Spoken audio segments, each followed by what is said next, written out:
Bonjour et bienvenue sur TV Land, votre télévision locale. Nous débuterons l'édition de ce mercredi 19 août par du sport et plus précisément par de la pelote basque. Puis nous retournerons au festival musical à la rue de Luxeuil où notre équipe est allée à la rencontre de divers artistes, dont Hugo Frey. Nous reviendrons ensuite aux fêtes à Dax pour la Feria Escapade, un reportage sur des endroits insolites, et enfin sur le sorteo et la Nubiada éliminatoire.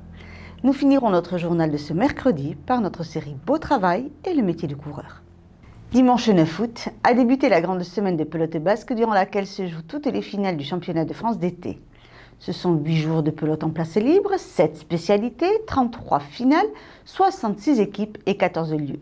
Mardi à Bénès-Marennes avaient lieu les finales nationales A et B de Grosse Pala Senior. Sur les 4 équipes présentes pour disputer les 2 finales de l'après-midi, 2 étaient de Souston. Vêtus non pas du bleu et blanc habituel, les Soustonnais ont joué leur partie en maillot vert. Alexandre Vignac et Alexandre Dupouille en National B étaient opposés à Nicolas Falchetto et Bruno Meillon du club de Pardy. Club sacré l'an passé, champion de France dans cette spécialité, les Béarnais comptaient bien conserver le titre, mais c'était sans compter sur la détermination de leurs adversaires qui ont rapidement pris l'avantage.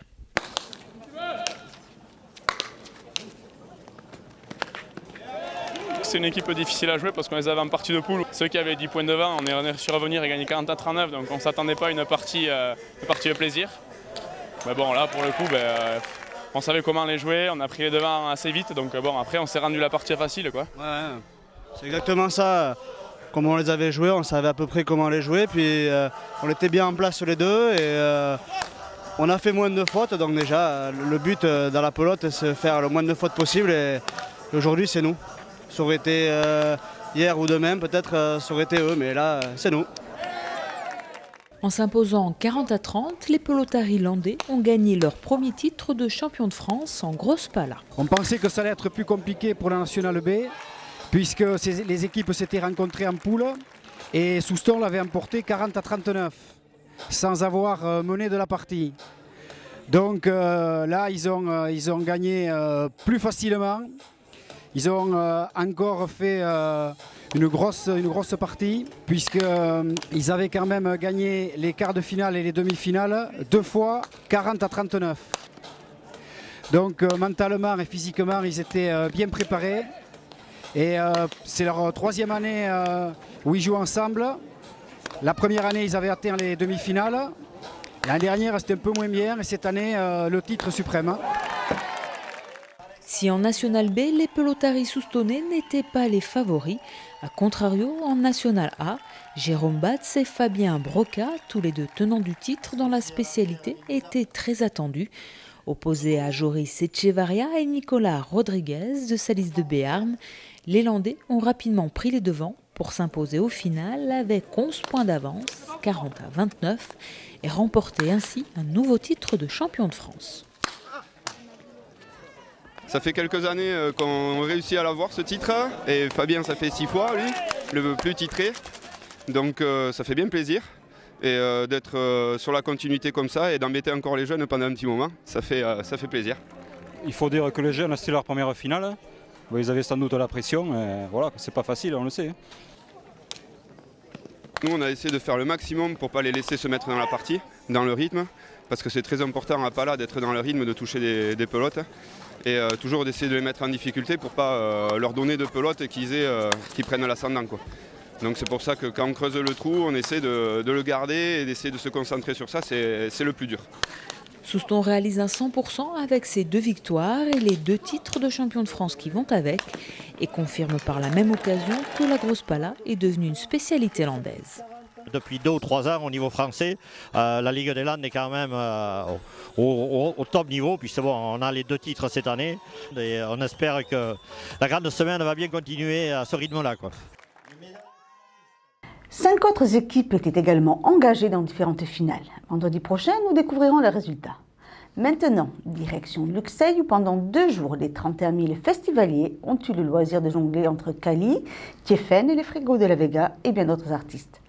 Notre équipe est allée à la rencontre d'un grand monsieur de la chanson française Hugo Frey, de la brésilienne Flavia Coelho, ainsi que d'un groupe émergent d'Acha Mandala. Regardez.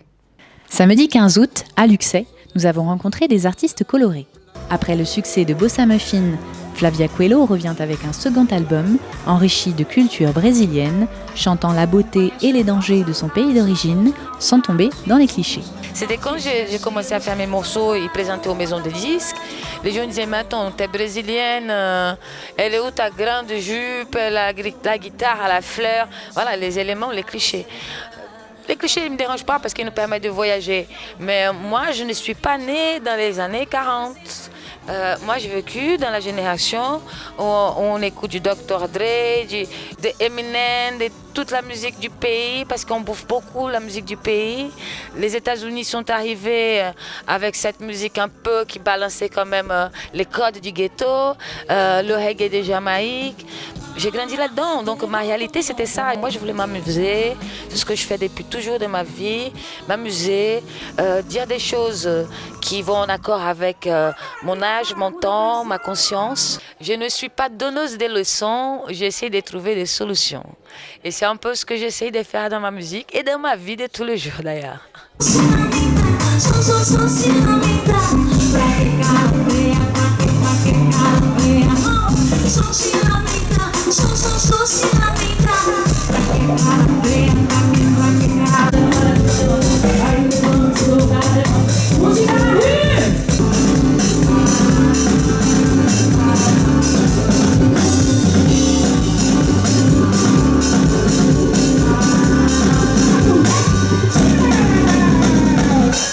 Après être passé par le tremplin sur un plateau, Dacha Mandala, un trio originaire de Gironde aux sonorités heavy blues psychédéliques, qui allie rock et spirit, se retrouve à Musique à la rue.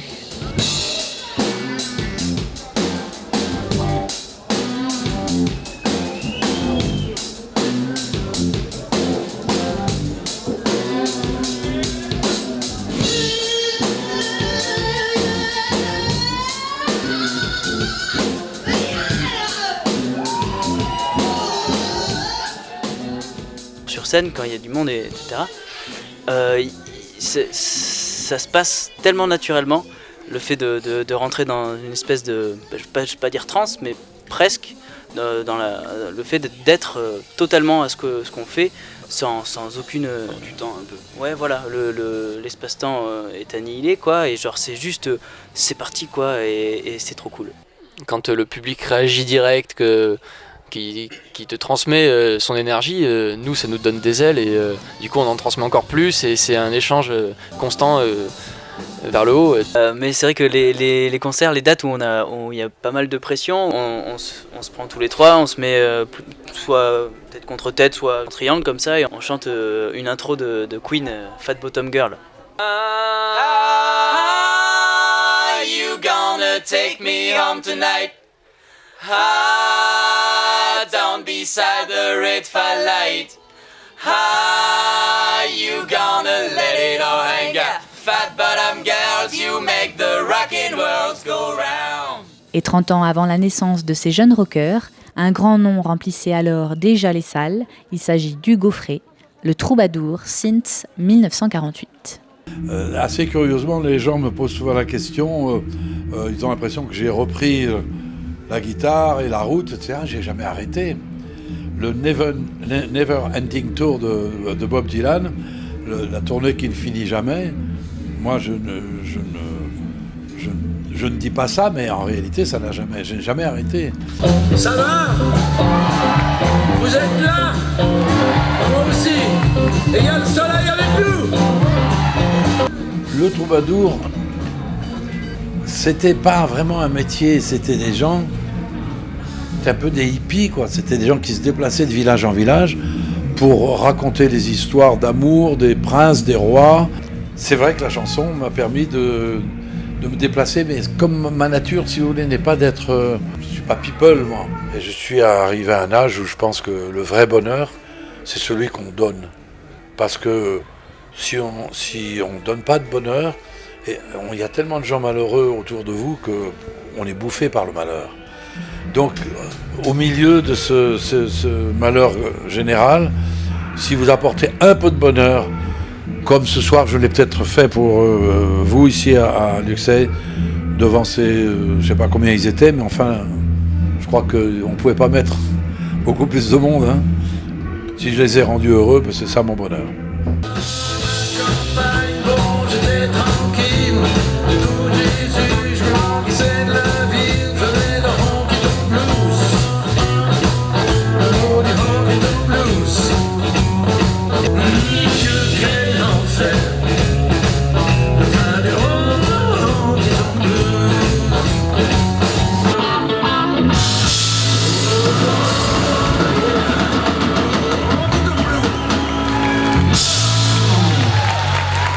Ce week-end, en même temps que s'achevait la feria dacquoise, avaient lieu les fêtes de Saubion.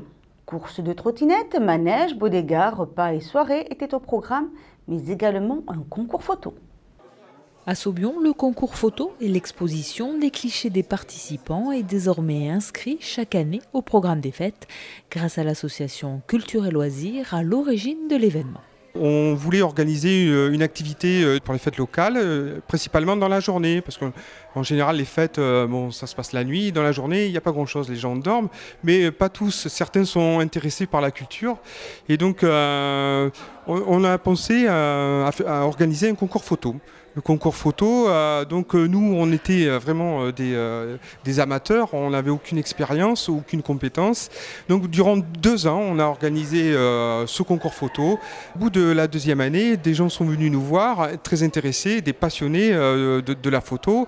Ils m'ont proposé de créer un club photo. Donc c'est de là qu'est né le club photo de Saubion. Voilà. Le thème du matin a inspiré 35 participants, dont 6 juniors. 3 prix ont été décernés, 1 par le public et 2 par le jury. Ce jury est composé en général d'un professionnel de la photographie, un artiste, peintre ou sculpteur, c'était le cas aujourd'hui, et un amateur averti. Pour cette 6e édition, le jury a récompensé la pose longue sur le lac d'Azur d'Alain Vatan. Le jury a sélectionné une photo très technique. Je dirais qu'elle a tous les critères qui sont nécessaires pour réaliser une image. La lumière, la composition et la sensibilité, tous les critères qui interviennent lorsqu'on veut composer une image. Le public, quant à lui, a choisi le lever de soleil d'Yvon Loubel.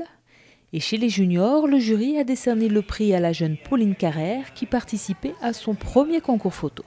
En fait, cette photo, je l'ai prise de mon balcon. Et ça me plaisait beaucoup, les nuages comme il y avait. Et après, dans la photo, ce que j'aime bien, c'est le souvenir de l'instant qui s'est passé. Ça me donne envie de refaire de la photo et de refaire d'autres concours. Photographe amateur, vous avez maintenant 1 an pour vous perfectionner avant le prochain concours des fêtes de Saubion. Mercredi dernier, les fêtes de Dax ont débuté par la traditionnelle course des 10 km qui a réuni plus de 4000 participants. Des coureurs nationaux confirmés, des amateurs parfois déguisés y ont participé dans une ambiance plutôt conviviale. Le mercredi des fêtes de Dax est ponctué par la traditionnelle Feria Escapade. 10 km de course qui rassemblent 4379 concurrents. L'ambiance à 5 minutes du départ est entre préparation et amusement. À 9h15, tout le monde était derrière la ligne. Ce fut d'abord au tour des handisports. 3, 2, 1, top !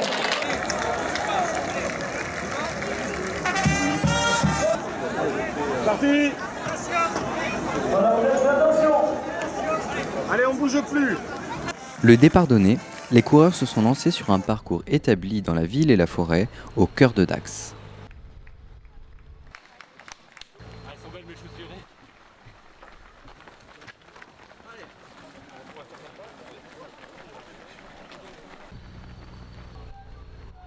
Pierre Héruti, le grand champion en titre, nous explique sa vision de la course. C'était une course assez particulière, il y avait beaucoup de coureurs de niveau national aujourd'hui à Dax, donc on s'est retrouvé assez rapidement à 4 coureurs sur un rythme un petit peu lent par rapport au niveau de tous les coureurs. Ça fonctionnait par à coup, il y avait des relances, personne voulait vraiment imprégner un rythme rapide. Ouais, ça a été serré jusqu'au dernier rond-point. On était tout le temps ensemble. Ça s'est fait dans le final. On sentait le monde qui vient. Et ce qui est bien, c'est qu'il y a de plus en plus de monde dans cette course, autant au niveau des concurrents que des spectateurs. Donc c'est toujours un plaisir de courir. Les premiers sont déjà à l'arrivée, 31 minutes pour terminer la course. Les autres vont défiler ensuite pendant près d'1 heure et demie.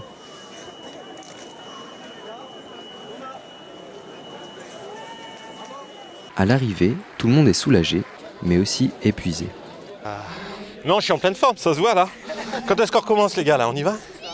Et moi j'avais jamais fait, c'est la première fois et c'est vrai que ça a été très très dur, la chaleur n'aidant pas. Père, c'est festif, les gens qui sont là, qui vous poussent, allez vas-y c'est bientôt fini, allez plus de 300 mètres, allez tu vas voir il y a bientôt la descente. Non c'est génial, c'est une super ambiance, c'est un super moment. La Feriascapade accueille un deuxième type de coureur déguisé, venu spécialement pour le côté festif. Depuis le chrono, on s'amuse. Que le plaisir. Que le plaisir.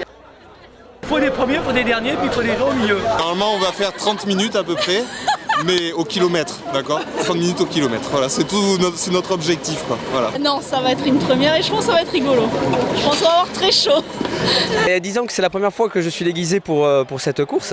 J'ai choisi mon jour, parce qu'il fait très chaud. Et surtout quand vraiment on s'est investi dans le déguisement et qu'on se met même des dessous de femmes, mais c'est pas évident de courir avec ça, je peux vous jurer.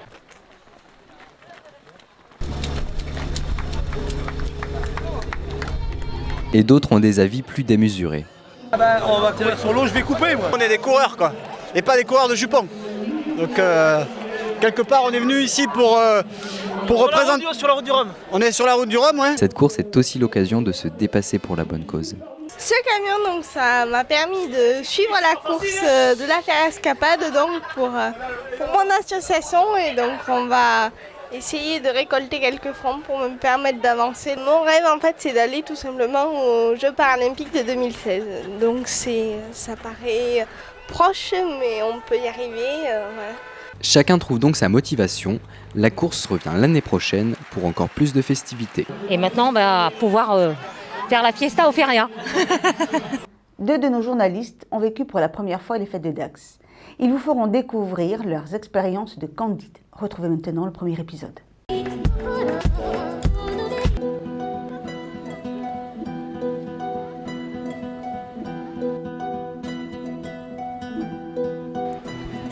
Salut, moi c'est Nicolas.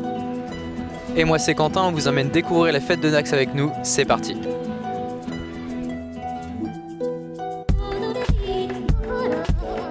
En nous promenant dans les rues d'Aquoise, nous avons trouvé un lieu à part. Cette ancienne clinique est devenue un restaurant grâce à la société Terre d'Adour qui veut mettre en valeur la cuisine du terroir. La démarche de Terre d'Adour, c'est vraiment d'aller le plus direct possible au niveau du consommateur final, sans oublier quand même des clients locaux qui doivent être des partenaires aussi, des restaurateurs, des bouchers, des charcutiers. Voilà. Et localement, on a vraiment, nous aussi en tant que producteurs, il faut de plus en plus éviter de faire des kilomètres importants à nos produits alors qu'on a tout sur place, quoi. Très vite, une dégustation s'impose. Au menu du foie gras évidemment, mais pas que. Voilà, c'est du vrai foie gras, c'est du foie gras entier. Voilà. Et ensuite la seconde assiette, c'est les calamars chorizo, recette maison, voilà, qui a été élaborée par notre chef cuisinier, en fait. Voilà, donc on fait découvrir tout simplement ça aux convives et aux festailles, quoi. Je vais vous laisser faire le test et vous allez tout simplement me dire si vous... C'est fait pour être partagé. Voilà, écoutez... Alors ça du coup c'est... Alors c'est des calamars. D'accord. C'est des calamars et voilà, avec recette maison, voilà, élaborée spéciale pour la fête, quoi. D'accord, voilà. Vous ne direz pas les ingrédients secrets en fait, c'est ça? Ah non, non, l'assaisonnement reste quelque chose de maison pour l'instant. D'accord, on va mener l'enquête en tout cas. Voilà, merci. Nous avons quand même réussi à en savoir un peu plus sur cette fameuse recette. Le canard produit une viande rouge en fait. Hein. C'est une volaille, mais la seule en fait qui produit une viande rouge. Donc c'est du magret de canard, mais avec une recette également spéciale. Donc on appelle ça le rôti de magret au piment d'Espelette. Donc c'est des viandes qui sont maturées, voilà, et avec un assaisonnement aussi Voilà, maison. Je vais vous laisser déguster le foie gras après. Je m'y connais pas du tout en calamar, mais c'est très bon en tout cas. Nos assiettes finies, nous avons demandé leur avis aux clients. Comme il faut, parfait. Saignant, voilà. Tout ce qu'on peut rêver d'un magret canard finalement, réuni dans une assiette. C'était succulent. Des produits régionaux, super bons. On a très bien mangé. Et alors, qu'est-ce que vous avez mangé comme produits régionaux? Ça? Alors ça, bon ça c'est pas régionaux, hein. Mais très bon, très bon, très bon. Ça colle un peu. Mais après, foie gras de la Chalosse, magret de canard, tout ce qu'il faut. Et alors, le magret de canard, il avait un goût... Ouais, moi je suis d'ici, donc on élève chez nous, donc je connais les bons produits, et super bon. Ça fond dans la bouche. Ça fond dans la bouche. Il faut venir. Après avoir rempli nos ventres, on a découvert un bar un peu décalé, mais ça, c'est une autre histoire. TV Land vous permet de revivre les spectacles taurins de la Feria d'Aquoise, que ce soit les nobiliadas ou encore les corridas. Aujourd'hui, nous vous proposons de rentrer dans les coulisses avec le sorteo, le moment où sont attribués la répartition des taureaux entre les matadors. Plusieurs heures avant l'entrée en piste des toreros, à l'arrière des arènes se joue un des moments les plus importants de la corrida du soir. Alors que les taureaux attendent sagement dans les corrales, les apoderados, les représentants des matadors, observent et scrutent le bétail pour constituer des lots de 2 taureaux qui seront ensuite attribués par tirage au sort à chacun des toreros. Ils regardent à équilibrer les lots de chacun. Ils vont mettre par exemple le plus petit avec le plus grand, ils vont mettre le plus armé avec le moins armé, et ils vont mettre, c'est une hypothèse, mais ils vont mettre les 2 moyens ensemble, les 2 taureaux moyens ensemble. Voilà le principe, mais très général. Après, ils ont d'autres critères que moi je n'ai pas, je vous le dis. Mais eux, bon, ont leur jugement. Il y a un taureau qui leur plaît, un taureau qui ne leur plaît pas. Pourquoi? Voilà. Une fois que les apoderados se sont mis d'accord sur les lots de taureaux à constituer, vient le temps du sorteo. Pour le tirage au sort, la tradition, c'est d'inscrire sur des feuilles de cigarettes Job les 2 numéros. Ils ont sélectionné 2 taureaux, ils ont fait des lots, et ils mettent deux numéros de taureaux. Et ensuite, ils roulent la boulette de façon extrêmement attentive et extrêmement soigneuse pour qu'aucune boulette ne soit plus grande que l'autre, de telle sorte que quand on met la main à l'intérieur du chapeau, on ne peut pas reconnaître la boulette qui a été mise.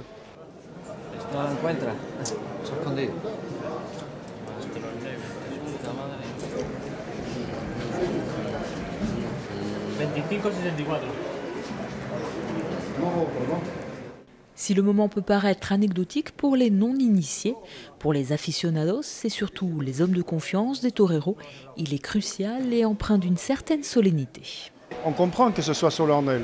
Ce sont des gens qui se mettent devant le taureau et qui ont beaucoup de respect pour cette bête parce qu'ils savent très bien que lorsqu'ils vont aller dans l'arène, ils vont risquer leur vie. Et donc, au moment de tirer au sort, c'est pas toujours le même qui tire au sort, c'est celui qui a la bonne main. Dans les quadrillas, il y a des gens qui ont la bonne main et d'autres qui ne l'ont pas. Donc on fait tirer celui qui a la bonne main. Alors vous dire que ça marche à chaque coup, je n'en saurais pas.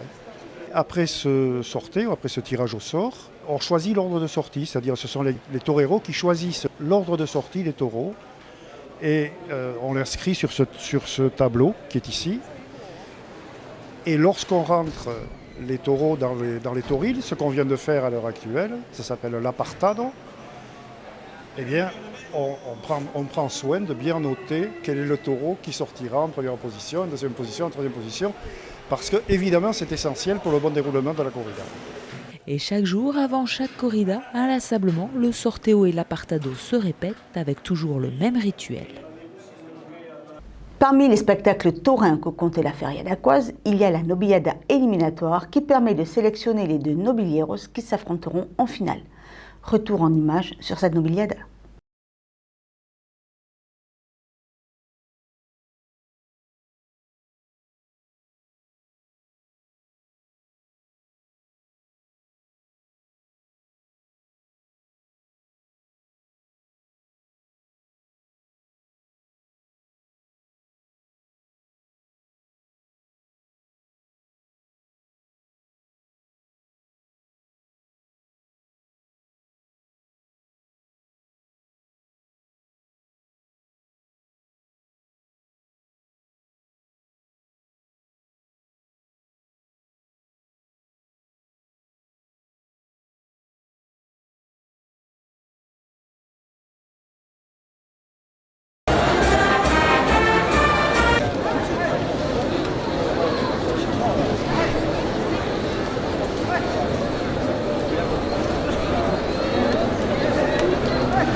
avez un toit au-dessus de la tête, c'est grâce au couvreur.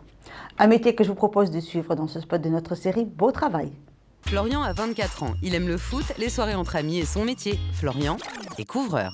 Quand le charpentier finit sa structure du toit, moi je viens la couvrir. Je pose tout type de gouttière et après je viens poser mon ardoise, ma tuile ou ma tôle. Ça dépend des régions, ça dépend des bâtiments. Et en plus je fais des réparations bien sûr. Florian connaît donc toutes les techniques adaptées à tous les matériaux. Il possède une bonne condition physique et il sait être prudent. C'est sûr quand on est à 10 mètres de haut, faut pas avoir le vertige ni la trouille. Oula, c'est haut là. T'aurais pas pu être coureur toi. On n'est pas là pour s'amuser, il y a beaucoup de mesures de sécurité à respecter. C'est bien cadré. C'est un métier manuel qui est en plein air, qui change tout le temps. C'est ça qui m'a plu et je suis fier de voir tout ce que j'ai construit. Florian a passé son CAP en alternance. On recherche plus de 3000 couvreurs par an pour un salaire moyen de 1650 € par mois et des offres sont disponibles sur beautravail.org. Oh bah ça va mieux. C'était Beau Travail avec le MEDEF. Voilà, cette édition est maintenant terminée. Je vous remercie de nous avoir suivis. Je vous donne rendez-vous vendredi pour un prochain journal de TV Land, votre télévision locale. Je vous souhaite en attendant de passer une excellente journée.